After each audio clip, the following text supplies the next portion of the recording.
Mr. Scrooge's health.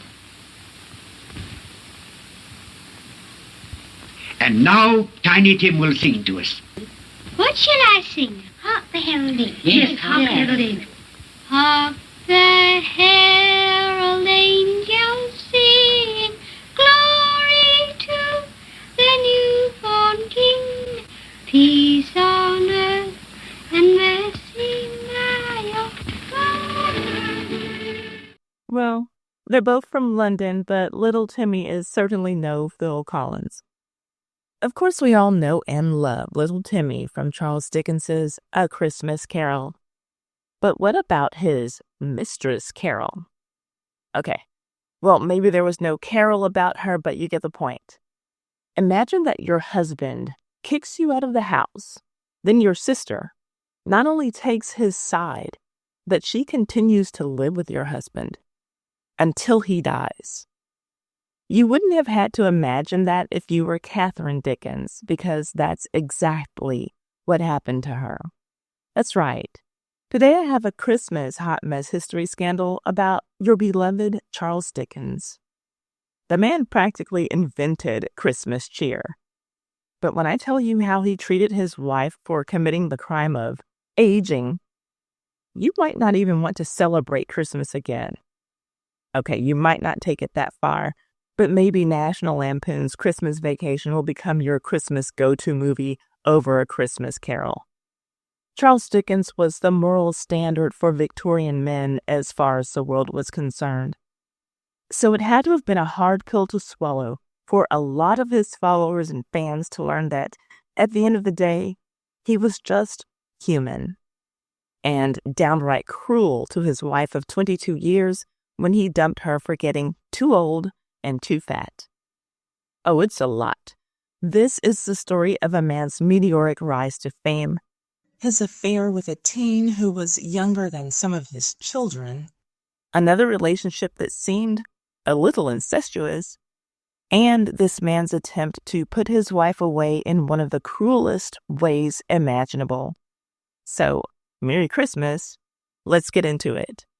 But first, if you like these videos about the most scandalous people from yesteryear who make Ty's Hot Mess History a time capsule for the culture, subscribe and hit the notification bell so that you can know every time that I upload content. And please hit that thumbs up and share to support this video for free. Whether you are watching or listening, thank you for letting me be a part of your day. Now, on to why you are here. This story starts with a burgeoning career and a marriage. In 1835, Charles Dickens was in between writing issues 2 and 3 of the Pickwick Papers, which, when completed, became his first novel. In that same year, he proposed to Catherine, the daughter of George Hogarth, his editor at the Morning Chronicle. They were a loving, affectionate couple. He would often write letters to Catherine, addressing her as my dearest life and my darling pig. And yes, you heard me correctly, pig, P-I-G. I know that it might sound weird to your modern ears.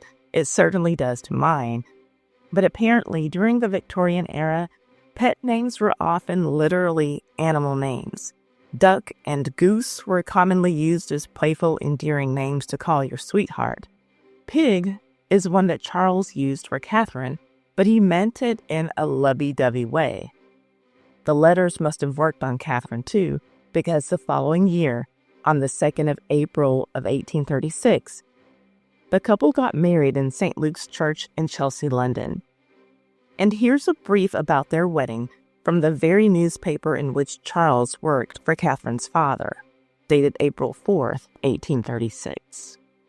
It reads, "Married on Saturday at St. Luke's, Chelsea, Charles Dickens, Esquire, to Catherine, eldest daughter of Charles Hogarth, Esquire, of York Place, Chelsea." This marriage would last for 22 years, and as it drew to an end, Charles would continue calling Catherine a pig, but not in a loving way at all. We'll get there. But the girl that Charles fell in love with was beautiful, kind, intelligent, a gifted musician, and one would have to guess, slim. you'll see that there are a couple of times that Charles makes it clear that he does not like fat women. Beyond all of those great characteristics about Catherine, she was supportive of Charles. She was his biggest cheerleader when it came to his literary career. It was the most important thing going in his life, and I can only hope that Charles didn't marry her to use her for her father's connections. Because her father was a newspaper editor. Catherine was there to stand by her man at every turn, and things started moving fast for Charles after they got married. Almost immediately, Catherine was pregnant with their first child, Charles Dickens Jr., and the rise to fame for Charles had begun. They were navigating all of these changes together. Then in 1837, Charles began serializing Oliver Twist, his groundbreaking novel that established him as a voice for social reform. Just like the Pickwick Papers, Oliver Twist was also published in series episodes before it became a novel. Dickens was ahead of his time with this story, too. During his time, novels were vehicles for escapism, and their subjects were light. But here he was, writing about a young boy who was living his life in the darkest of circumstances. From being orphaned and raised in a workhouse to navigating the criminal underworld of London. This was a story that made readers pause and face the harsh realities of Victorian England. Oliver Twist was a scathing critique of what was actually called the Poor Laws, the formal title for the set of laws that were designed to keep poor people in their place was the Poor Act of 1834. You can imagine that this was an uncomfortable subject, to say the least of it. But Charles Dickens confronted it and made the public fall in love with him. He was the people's champ, speaking out against a morally corrupt system. He was their moral authority, and in the minds of many of his followers, he could do no wrong. This angelic perception of him would come to be a problem for his wife when he was ready to leave his marriage. But we're not there yet. As he's writing Oliver Twist, Catherine gets pregnant again and gives birth to their second child, Mary, in 1838. Then Dickens completed the Twist series. Life is good. His career is good. His marriage is good. At least, that's what the public assumes. And it's an understandable assumption because they were taking Genesis 1:28 to heart. In case you're a little rusty on your Sunday school lessons, that's be fruitful and multiply. Just as Oliver Twist is getting into the hands of thousands of readers, Catherine was giving birth to the couple's third child, a girl named Kate, who was born in 1839. Then, 2 years later, comes another. In 1841, their son, Walter Savage Landor Dickens, was born. He was their fourth child. Then, Charles and Catherine took a break from the business of baby making. It was time for Charles to get back to work. And when he did, he came back with the novella that made his name synonymous with Christmas. In December 1843, Charles Dickens published A Christmas Carol, a novella that would become one of the most enduring and beloved works of his career. Written in just 6 weeks, it was another jab at the social and economic inequalities of Victorian England. Dickens was still deeply concerned about the plight of the poor, particularly children, and A Christmas Carol was him using his pen to confront the issue. The tale of Ebenezer Scrooge's transformation from a miserly, cold-hearted businessman to a generous, compassionate benefactor struck a chord with readers. The same topics strike a chord today. As I'm writing this script in December of 2024, it is mere days after Brian Thompson, a multimillionaire insurance company CEO, was shot to death. The overwhelming tone of the public's reaction was indifference and, in many cases, celebration. Dickens's Ebenezer Scrooge character is a timeless example of art imitating life. And many people see in today's millionaires and billionaires, and certainly insurance companies, characteristics of the untransformed Scrooge. But in 1843, A Christmas Carol is a story of redemption. family, and goodwill. It's heartwarming and it's perfect for the Christmas season. Its success was immediate and profound. Though it was released just days before Christmas, the first edition sold out within weeks. Everyone everywhere was talking about it, and everyone was writing about it. There were briefs about the novella in newspapers everywhere.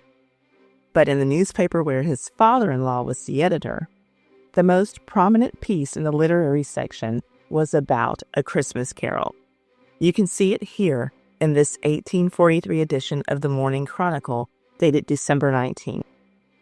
I don't know if he would have been able to guess the impact that his story's influence would have far beyond his own life and even the lives of his children. But Christmas cheer as we know it today was created in that story. And at the heart of those holiday traditions is family gatherings. Family. And you're about to see that Charles Dickens was way better at writing about family than being a family man. A Christmas Carol added another layer to Dickens as a moral authority. Now, his fans saw him not only as their community hero, he was a compassionate family man. They couldn't help but love him even more.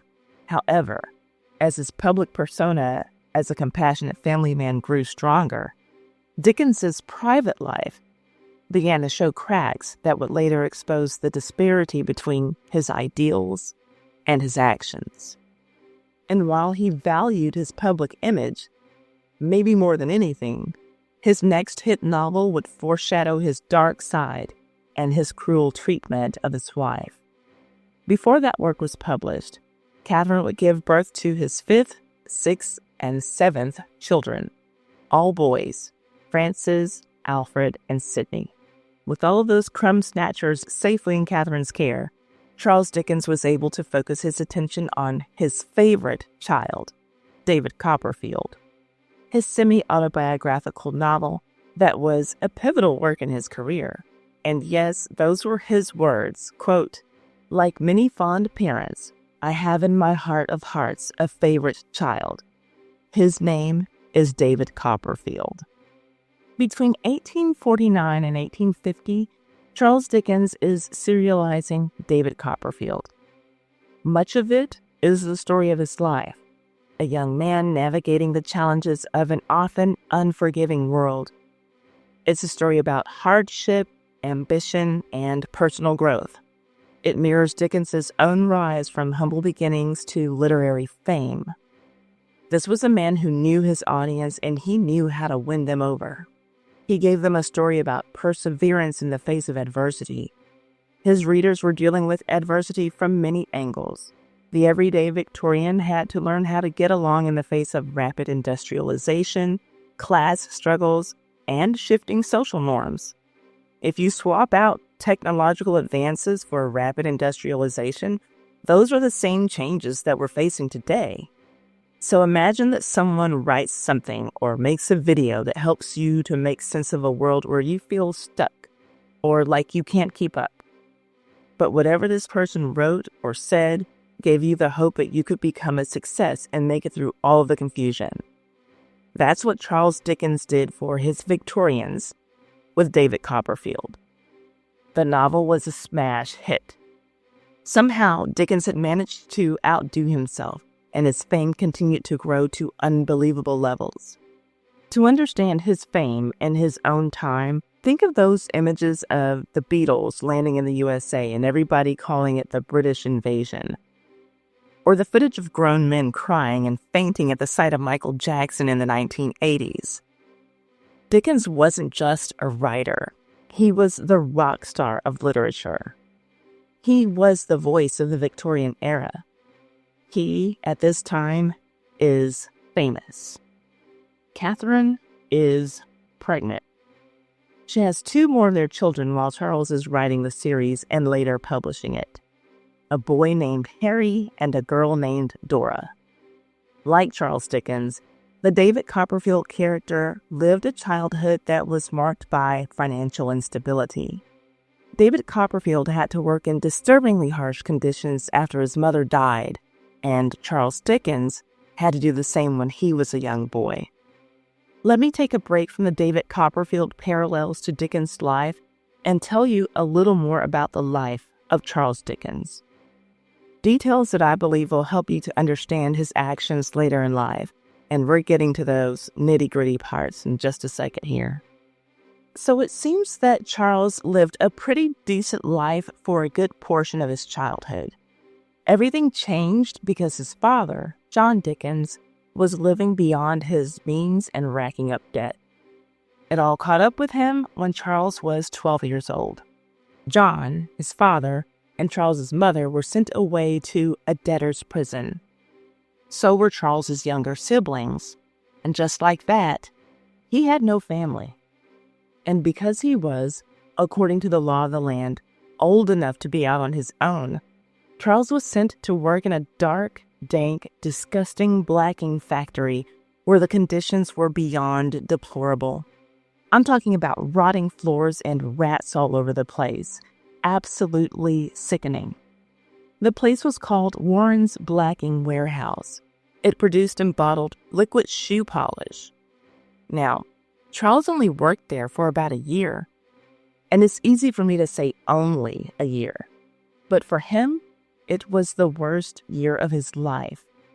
During that year, the warehouse relocated to a busy district, and this new location had a window where the boys worked.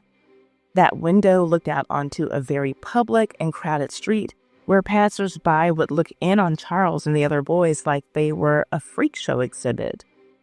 This was the definition of adding insult to injury, and it only ended when Charles's grandmother, his father's mother, died. For in her will, she left him a little more than he needed to pay off his debts.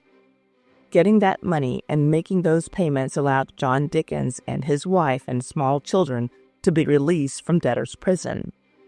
It also allowed John to get Charles, take him out of that warehouse and bring him home with his family.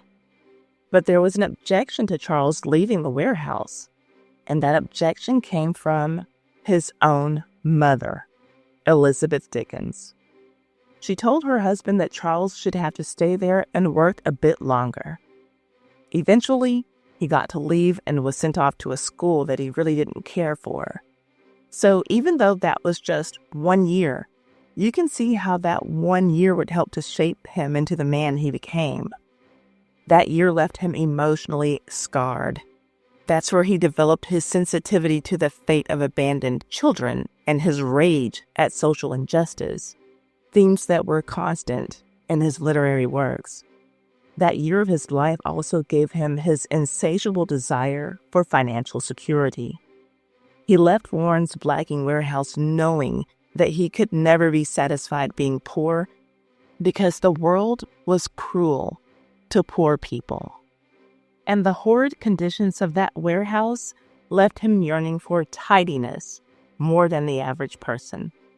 If it had been a thing back then, people would have said that Charles Dickens had OCD, obsessive-compulsive disorder. As a father and husband, this was a man who would conduct inspections of his children's bedrooms as if he were a military sergeant. He would completely rearrange furniture when he stayed in hotels so that everything was always in its proper place, as he saw it. He was also known to always have a comb at the ready just in case a hair got out of place. And being humiliated while working in that window and being gawked at by the public turned him into someone who was obsessed with his public image and would never be humiliated again if he had a say. And because of how his mother treated him, he developed a disrespect for women that he could not shake. In his own words about his mother's decision to make him stay at the Blacking Warehouse, quote, "I never afterwards forgot. I never shall forget. I never can forget that my mother was warned for me being sent back." End quote. And he's talking about being sent back to that warehouse to work. And yes, this story is about him today. But you all know on this channel we hold everyone accountable. Charles happens to be a man who did some wrong things that we're going to get into, but his mother was totally in the wrong and out of line for not welcoming her son home with the rest of the family when she could have.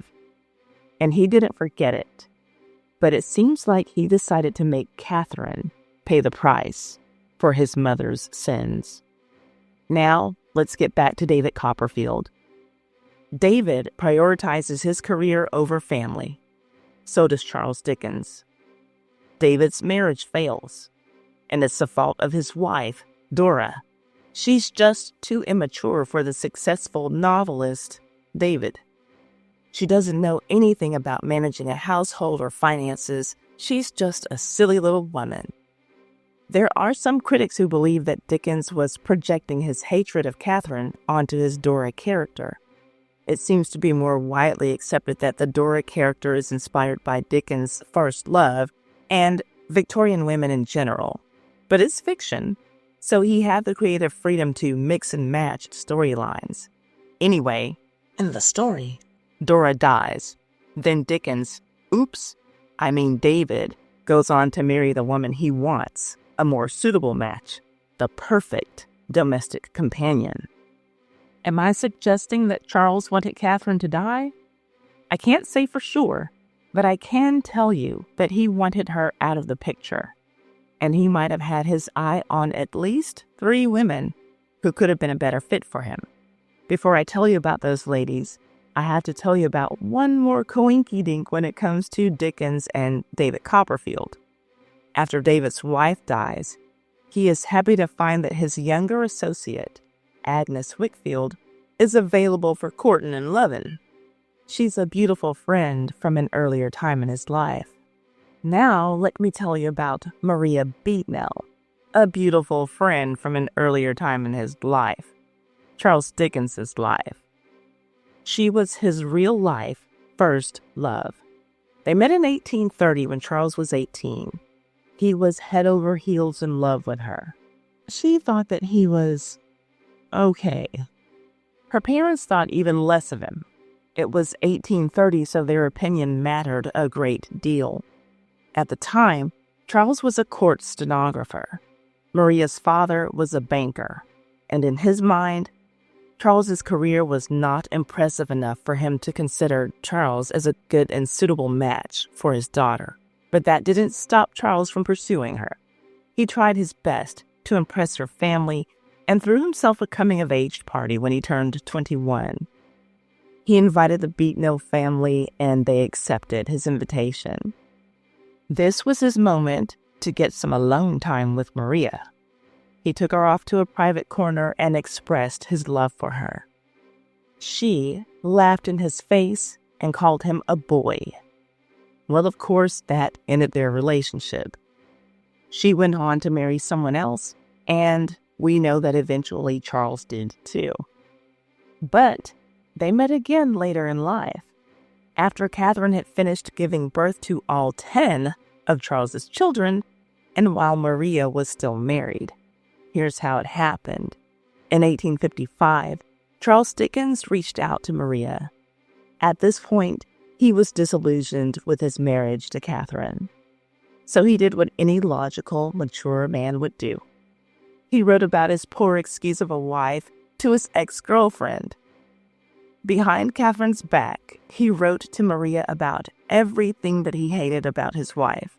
That was bad enough, but to make matters worse, he let Maria know that he longed for the nostalgia of their youthful romance. To Maria, he wrote as though he were the same infatuated 20-year-old man who had once been captivated with her charms, painting a picture of her as the one who got away. Maybe Charles didn't have any expectations when he sent those letters to Maria. After all, she was still married. But, to his surprise, she wrote back and he was beyond delighted about it. So he wrote back to her. You see, the letters she sent to him were destroyed, but the letters he sent to her were not. Here's an excerpt from a 1911 edition of the Sydney Mail that talks about what was contained in some of those letters that were discovered by an American collector named Mr. Bixby, and later edited by a Harvard University professor named George Pierce Baker.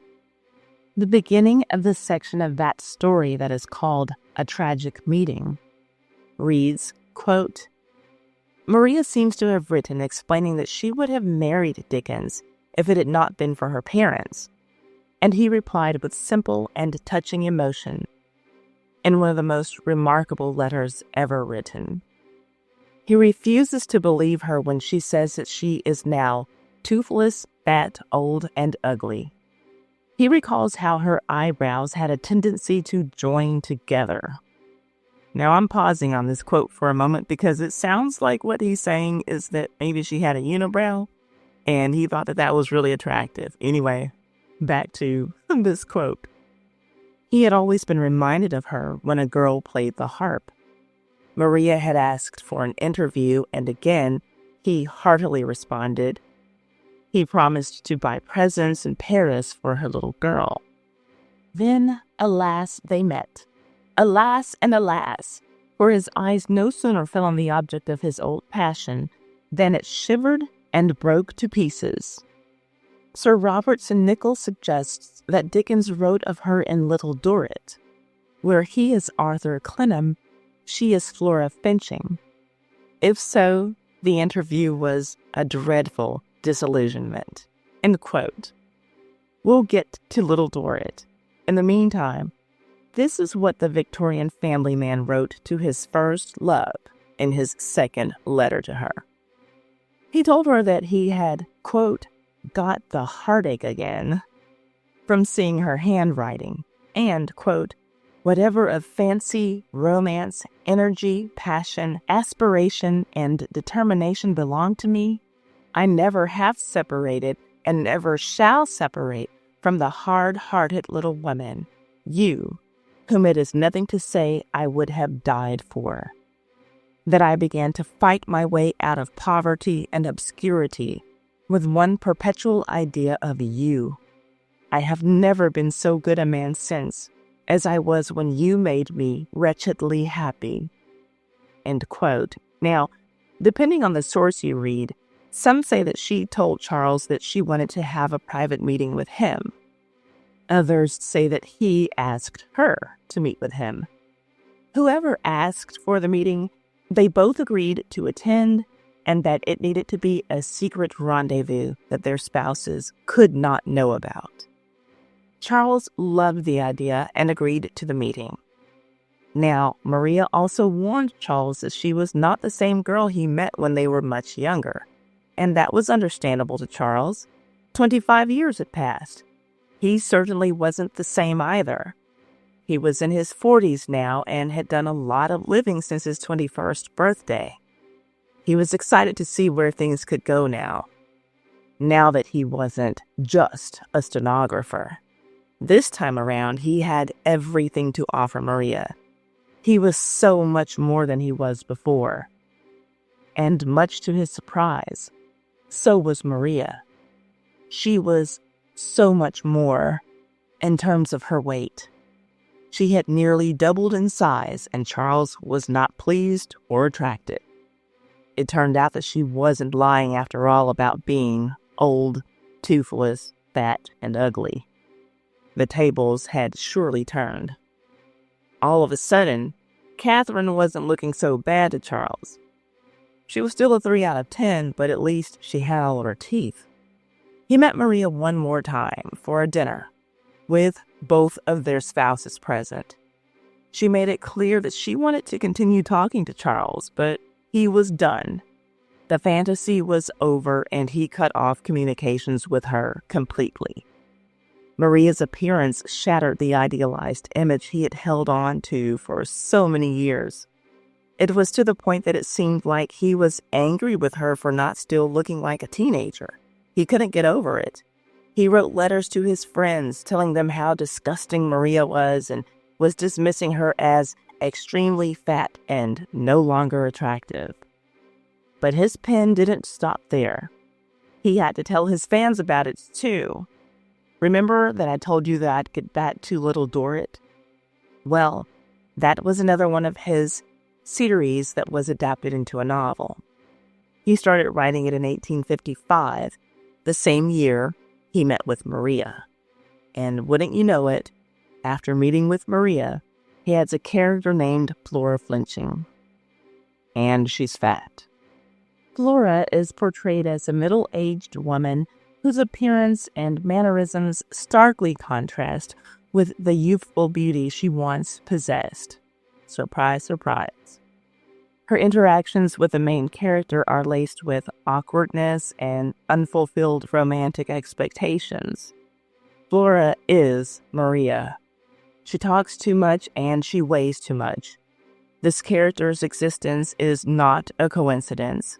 It is Charles Dickens being disrespectful to another woman because she was a chatty fatty who had the nerve to not meet his standards so that he could cheat on his wife with her. Flora's depiction in the novel is often seen as cruel, a very thinly veiled caricature of Maria that underscores Dickens's fixation on physical appearance. Charles was a man who had every tool in his arsenal that a brilliant writer needed, and he used those tools effectively to create some of the best writing that the world has ever experienced. Yet, he stooped to the decision to make this literary low blow. It really gives us a look at his more mean-spirited tendencies, particularly toward women who no longer fit his ideal. As he got older, his preoccupation with youthfulness didn't go away. It always crept its way into his writings and into his real life, unfortunately for Catherine. Speaking of Catherine, let me tell you about the too close for comfort relationship that Charles Dickens had with Georgina Hogarth. Do you remember that Catherine's maiden name is Hogarth? Yeah, well, Georgina is Catherine's sister, her younger sister, of course. Georgina moved into the Dickens household in 1842. At the time, Catherine was 27. Georgina was only 15. She essentially took on the role of helping Catherine to manage the household and care for the children. The arrangement started off great. By that time, Catherine had 4 children under the age of 7. You can imagine that she was happy to have the help. But here's the thing. Helping out at the Dickens household was merely an added benefit that Georgina provided. Her whole reason for leaving her parents' home at the age of 15 and moving in with Catherine was to gain access to the social connections the Dickens had, because Georgina needed to find a husband. Well, she didn't spend any time looking for one. She spent all of her time right there in the Dickens house. As time went on, Georgina's bond with Catherine weakened, and oddly enough, at the same time, Georgina became increasingly close to Charles. I'm sure you can imagine that people thought that was strange. So they started talking. Rumors were flying around left, right, and center about the inappropriate relationship that Charles Dickens was having with his younger sister-in-law. She had come to London to find a husband, and it looked like she had found one. Her sister's. I mean, the girl received some marriage proposals, but she turned down all of them. The only man in her life was Charles Dickens. And as he pushed Catherine further away, Georgina drew closer to him, taking his side in disputes against Catherine. And I'm not suggesting that he necessarily slept with her. What I am saying is that Charles and Georgina were closer than you would want your sibling to be to your spouse. Take that however you want. The people who knew Charles up close didn't like the look of this relationship with his sister-in-law. The more they talked about it, the more serious it got. This situation was bigger than tea room chatter. It got so out of hand that Charles had to address it publicly. By this time, it's 1858. 3 years after his plans to cheat on Catherine with his ex-girlfriend fell apart. Charles was physically separating from his wife, and he made the process unbearable and humiliating. In phase 1, he showed off his handyman skills. Remember how I told you he would rearrange furniture in his hotel rooms? Well, that was nothing compared to what he did to his own bedroom that he shared with Catherine. He divided their room into half and boarded up the connecting door. Catherine could not enter his half, and he did not want to go into her half. Now, in his heart and mind, they are officially separated. Eventually, he moved her into another place to live while he stayed at home with the children. The reason that the heat got turned up on the accusations that he was having an affair with his sister-in-law is that when Catherine got put out, Georgina stayed. So now, under Dickens's roof were his younger children, Georgina, and himself. From the looks of it, he had created the family he wanted by pushing out his fat old wife. It sounds like a plot from a Jerry Springer episode, but this was his real life, and he had to defend himself. I found the letter that he begged to have released to the public in an 1858 issue of the Kingston Daily News, and I'm going to share a few parts with you. Hang on to your seats because you're about to find out what Charles really wanted to do with Catherine, and it is despicable. This is Charles Dickens airing out his marital problems. And he's only motivated to do so because public opinion is weighing heavily in Catherine's favor. This letter is his attempt at saving face. He gave it to his manager, Arthur Smith, along with instructions to, quote, show it to anyone who wishes to do me right, or to anyone who may have been misled into doing me wrong, end quote. I'm going to show you the whole letter on the screen, but share with you these parts. Quote, Mrs. Dickens and I have lived unhappily together for many years. Hardly anyone who has known us intimately can fail to have known that we are, in all respects of character and temperament, wonderfully unsuited to each other. Here he goes on to defend Georgina, quote, nothing has, on many occasions, stood between us and a separation but Miss Dickens's sister, Georgina Hogarth. From the age of 15, she has devoted herself to our house and our children. She has been their playmate, nurse, instructress, friend, protectress, advisor, and companion. And the manly consideration towards Mrs. Dickens which I owe to my wife, I will merely remark of her that the peculiarity of her character has thrown all the children on someone else. I do not know, I cannot by any stretch of fancy imagine what would have become of them but for this aunt, who has grown up with them, to whom they are devoted, and who has sacrificed the best part of her youth and life to them. And here's where he reveals his plot to rid himself of Catherine. Quote, for some years past, Mrs. Dickens has been in the habit of representing to me that it would be better for her to go away and live apart, that her always increasing estrangement made a mental disorder under which she sometimes labors. More, that she felt herself unfit for the life she had to lead as my wife, and that she would be far better away. End quote. A mental disorder under which she sometimes labors.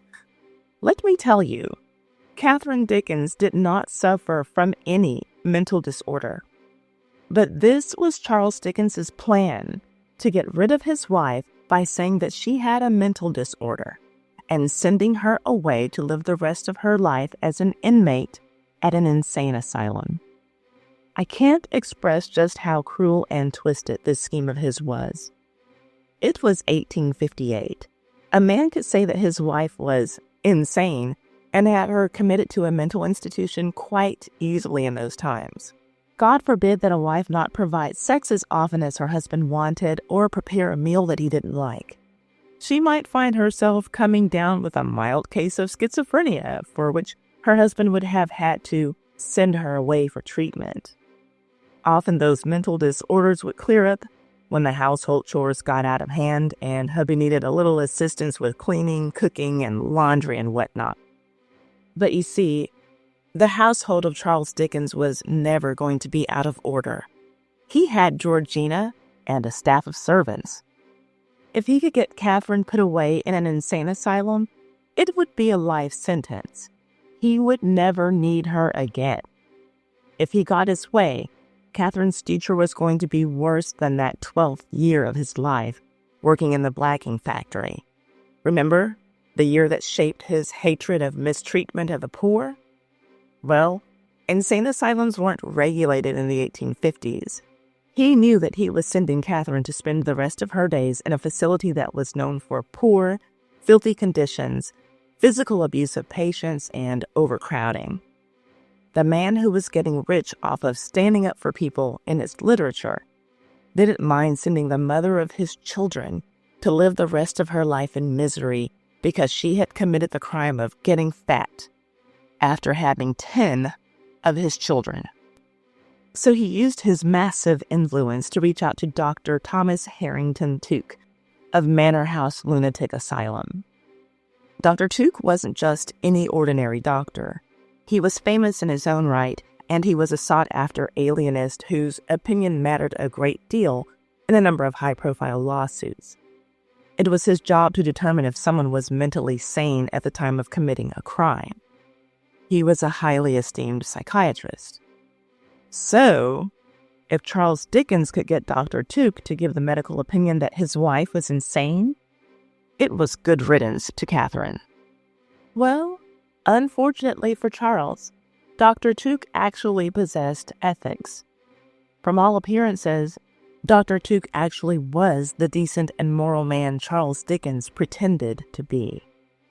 He refused to lie and say that Catherine had a mental disorder, wrecking whatever plans Charles had to destroy Catherine's image and move on with another woman without receiving even more public backlash. With that rejection from Dr. Tuke, his plot to send Catherine away was over and done. No psychiatrist in his right mind would give an opinion contrary to Dr. Tuke's. Now, Charles was exposed. His carefully cultivated, virtuous Victorian image was nothing more than a facade. As far as anyone could tell, he was just a really good writer who was as dirty on the inside as any of the villains from his novels.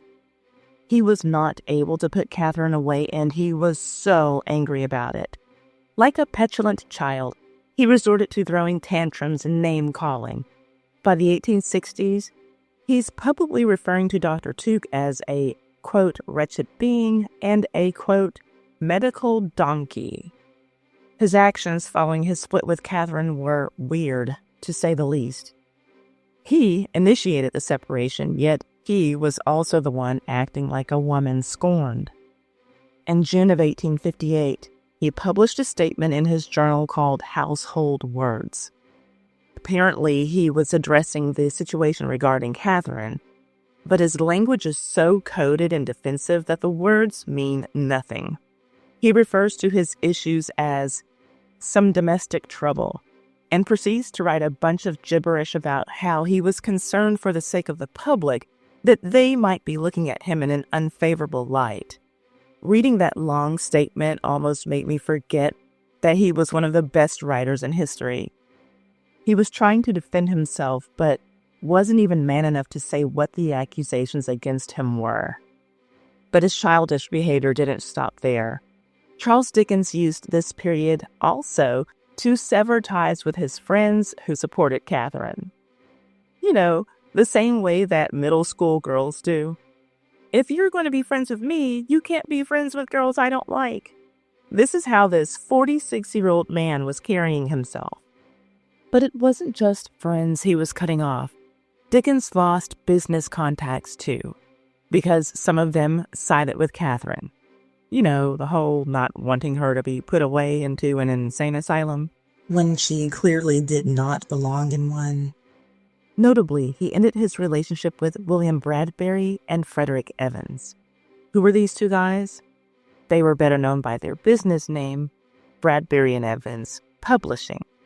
They were his publishers. Well, Charles approached them with a very immature idea, and they turned it down flat. He asked them to publish a statement in their periodical called Punch. Now, Punch is a magazine that had significant cultural importance. It was the biggest satirical magazine in the country. It introduced and popularized the word cartoon.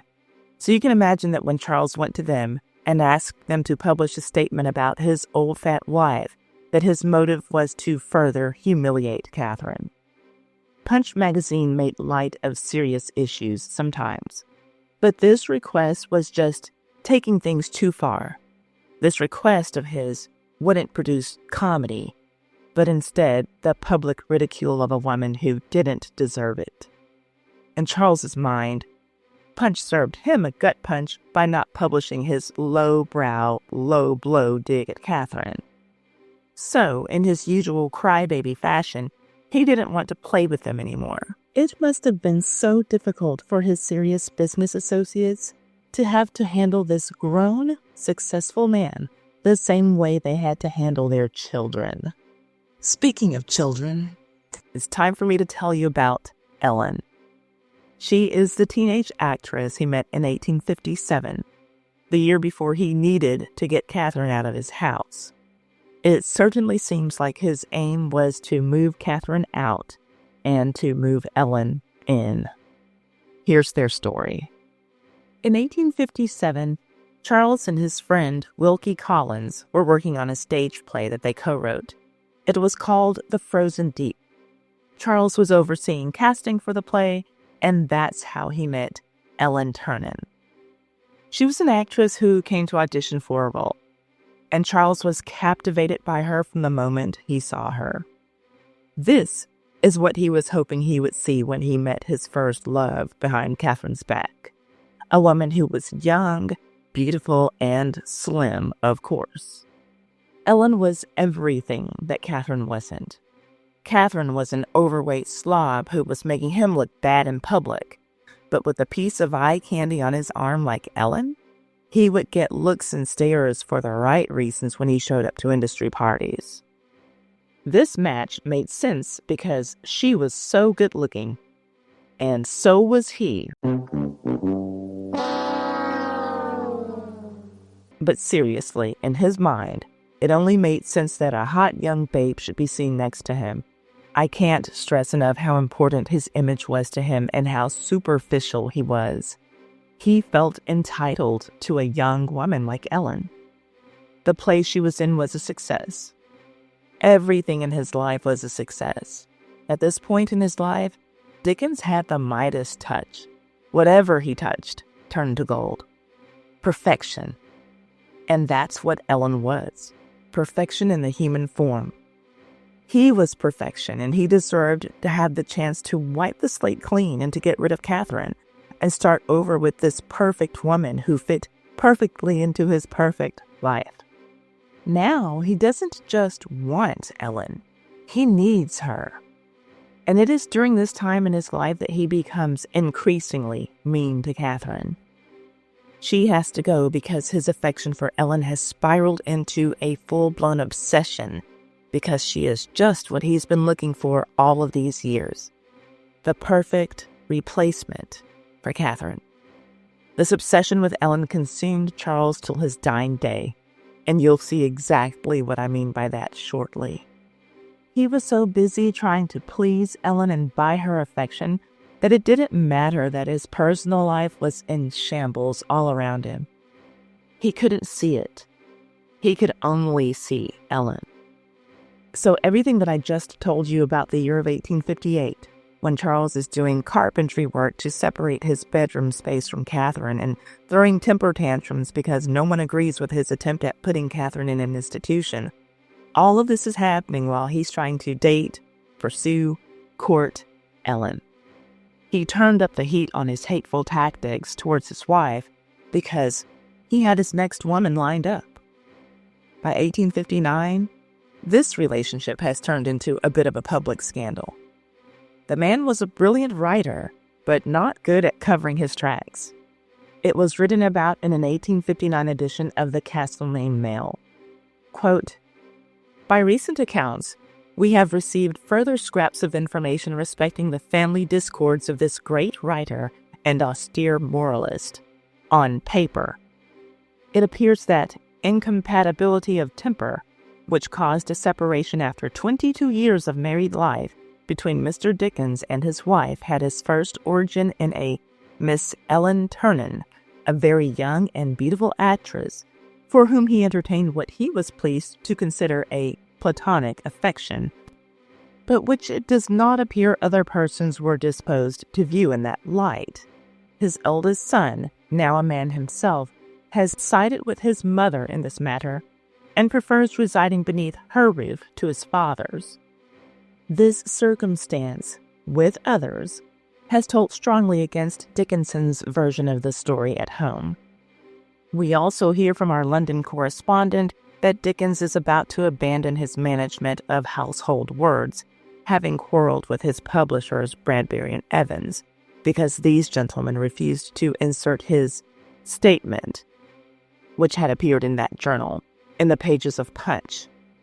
Mr. Leach, the artist, Punch's mainstay, threatened that if that statement appeared, he would never draw another line in its pages. End quote. But this did not stop him. After this, he went on to buy Ellen a townhouse. Yes, by 1859, Charles's relationship with Ellen Ternan had deepened to the point of scandal. Now he was calling her Nellie and working tirelessly to conceal the affair. This same year, Ellen moved into a townhouse, which he paid for, and she retired from acting.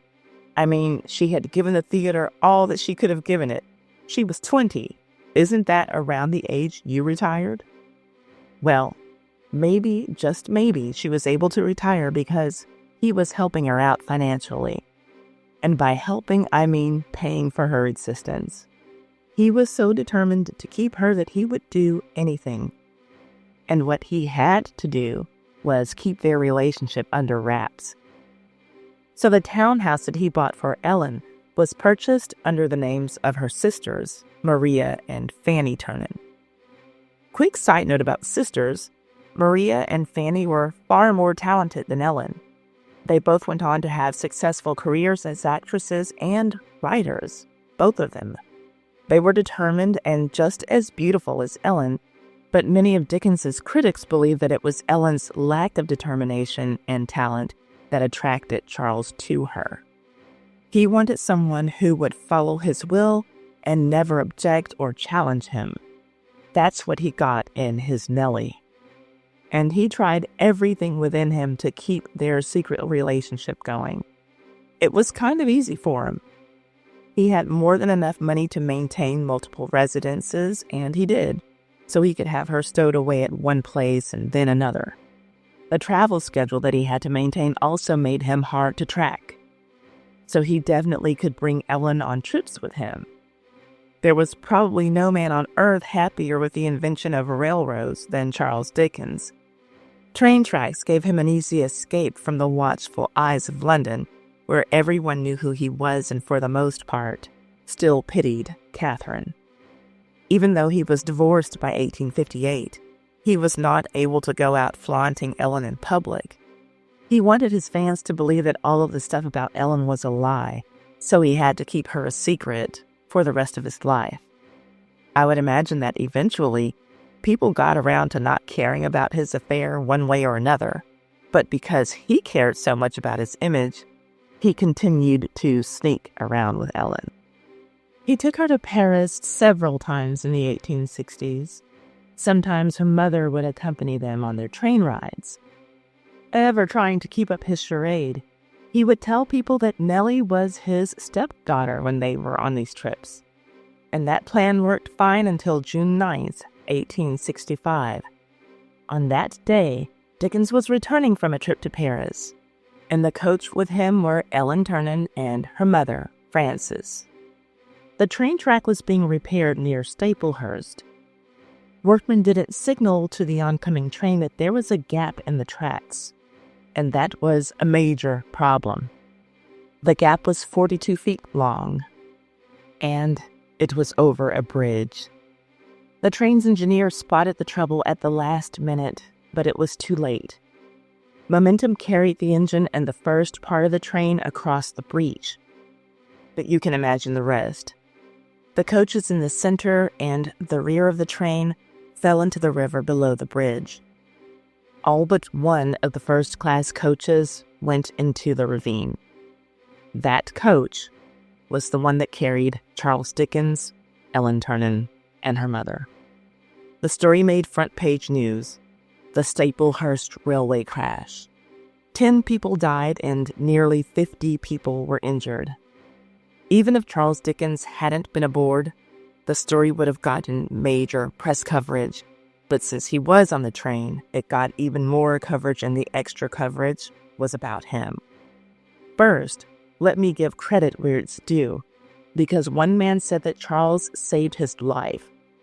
His name was Dickinson. Other witnesses reported that he acted bravely and he did his best to aid his fellow passengers.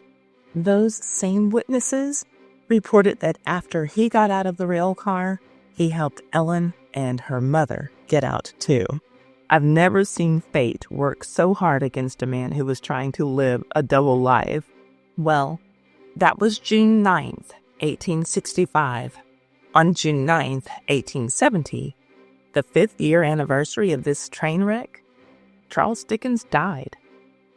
The Middleburg Post wrote the earliest story about it that I could find. Their June 10th edition described Dickens's death. According to their story, on Wednesday, June 8th, Charles was at a dinner. All was well. And then he started having fits. His family physician, Dr. Steele, was summoned and arrived immediately. He cared for Charles until the wee hours of Thursday morning. His condition only worsened, so Dr. Steele made the decision to call for more help. Telegrams were sent to doctors all over London, and one by one, they started arriving at Gad's Hill, one of Dickens's many residences. Very soon it became clear that this was not about which doctor had the most experience or knew the newest techniques in medical science. They had a consultation and all came to the conclusion that saving Charles was a lost cause, and he'd be dead before the next day. They were correct. His condition gradually sank until he drew his last breath at 6:15 a.m. at the age of 58. It seemed to happen out of nowhere. He had been mildly ill in the weeks that led up to his death, but nothing so serious that anyone thought that he would die. But that's how fleeting life is, isn't it? I know that it's not a surprise to you that the nation went into mourning as the news spread. Queen Victoria sent a message of condolence to the family, and all public institutions suspended business for the day as a mark of respect. Well, I found his will. And I don't think that it will surprise you to learn that the first person he listed in his will was Ellen Ternan, his sweet Nellie. Now, I didn't expect that Catherine would be first on this list, but Ellen before his own children? This guy had it bad for her. His will starts, quote, I, Charles Dickens of Gadshill Place, Hyen, in the county of Kent, hereby revoke all my former wills and codicils, and declare this to be my last will and testament. I give the sum of £1,000, free of legacy duty, to Miss Ellen Lawless Ternan. End quote. This £1,000 payment is nothing to sneeze at. It's got the buying power of roughly $160,000 today. After naming 2 more people by name, then stating what he'll provide for all of his domestic servants, both male and female, he then lists one of his children, his daughter Mary. And that's understandable. She was the only unmarried daughter. He left her £300 per year until she wed. After her, he names his favorite sister-in-law, Georgina. Let me share with you his words to her. Quote, I give to my dear sister-in-law, Georgina Hogarth, the sum of £8,000, free of legacy duty. I also give to the said Georgina Hogarth all of my personal jewelry, not hereinafter mentioned, and all the little familiar objects from my writing table and my room, and she will know what to do with those things. I also give to the said Georgina Hogarth all my private papers whatsoever and wheresoever, and I leave her my grateful blessing as the best and truest friend man ever had." End quote. He left Charles Dickens Jr. and his son Henry an £8,000 trust to manage. One of their responsibilities was to invest some of the money in order to keep providing for the family. And here's another moment where I have to give him credit. As horribly as he treated Catherine, part of that trust he left to his sons was to care for her until she died. And that's great. But honestly, it's the least that he could do after putting her through hell and humiliating her. He thought that his money and stature would buy him the favor of the public. It didn't work.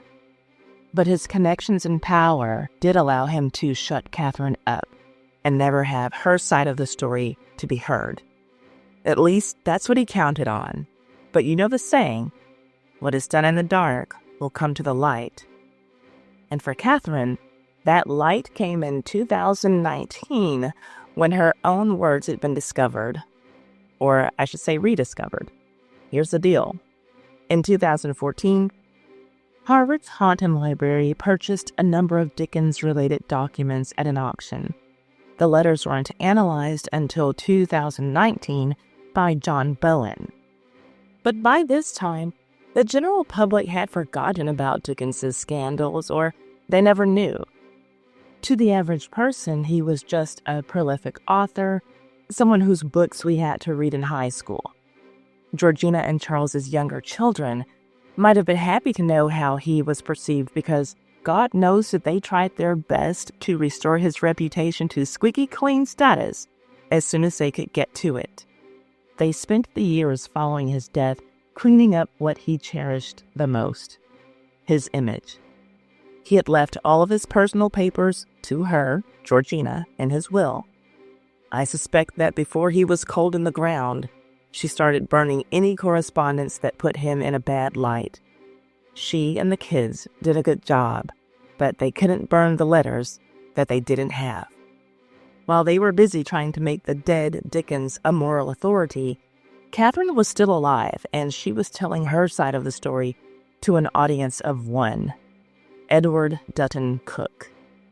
He was a theater critic and one of her few friends, and he was totally against the cruel treatment that Charles had put her through.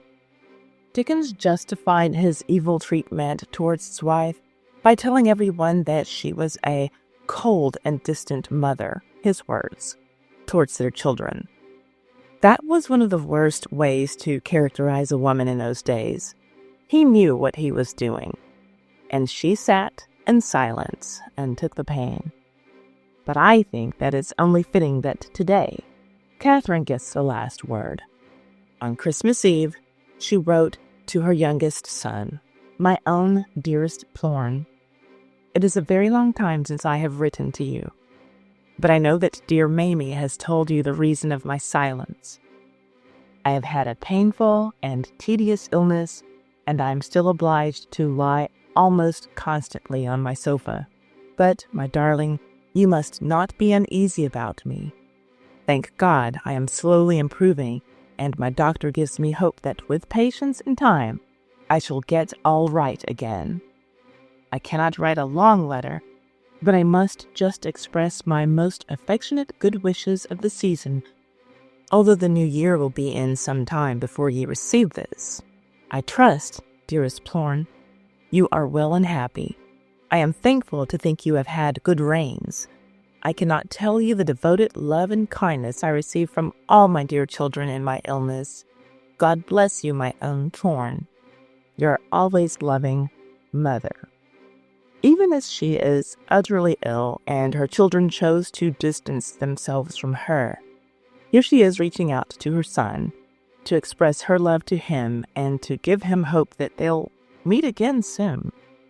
Well, that hope was false. Catherine died the following November, the 22nd of 1879. She was 64 years old. Obituaries were printed in newspapers everywhere. And like most women of her time, and even later, she was chiefly remembered for being her husband's wife and the mother of his children.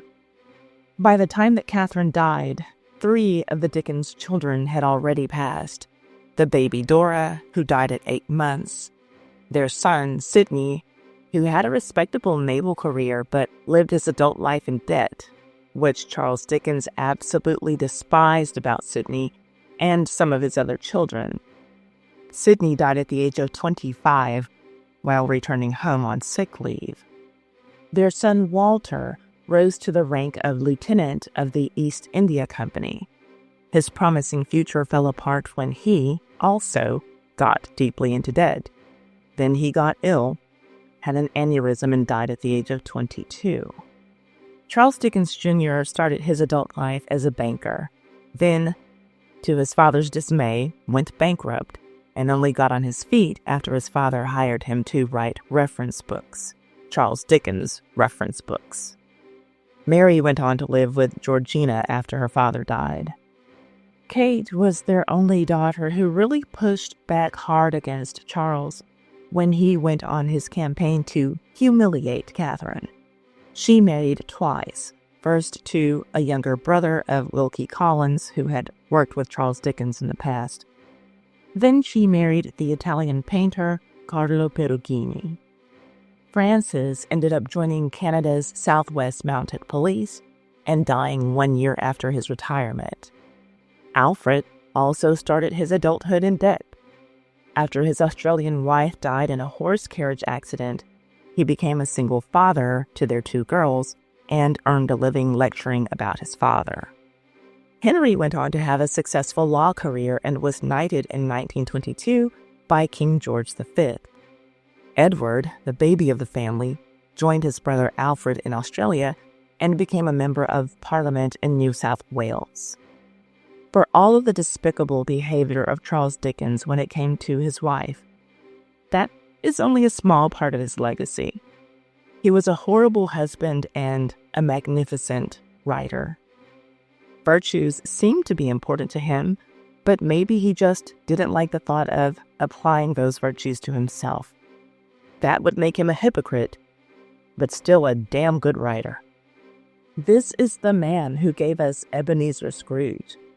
And he gave Mr. Scrooge something that he didn't give himself when it came to his cruel treatment of his wife: a redemption arc. Scrooge saw the errors of his ways and fixed himself, which made people love him. Charles Dickens doubled down on his pathetic behavior and tried to rewrite history and force people to love him, as they had when he was their champ. His readers learned lessons from his novels, but it seems like he never did. Charles Dickens only killed Catherine's spirit while pretending to be a good person. Doris Duke, on the other hand, actually killed a person while she used her charitable giving as a tool to make people see her as a good person. She was a total hot mess, and I published a story about her crazy wife that you can see here. I'll also leave links to it in the description box and pinned comment of this video. My sources for this story are listed on the screen.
This video has been brought to you by me.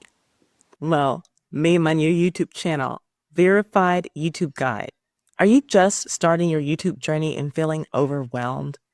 Don't worry, I've got you covered.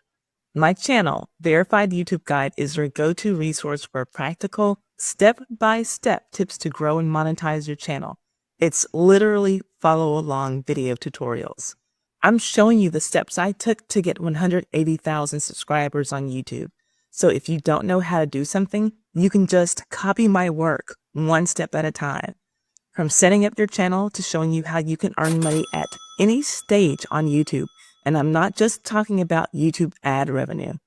If you have something important to say or a service to sell, start talking about it on YouTube now. Don't wait. Subscribe to Verified YouTube Guide today, and let's build your channel together. You don't have to figure this out alone. The link is in the description box. I'll see you there.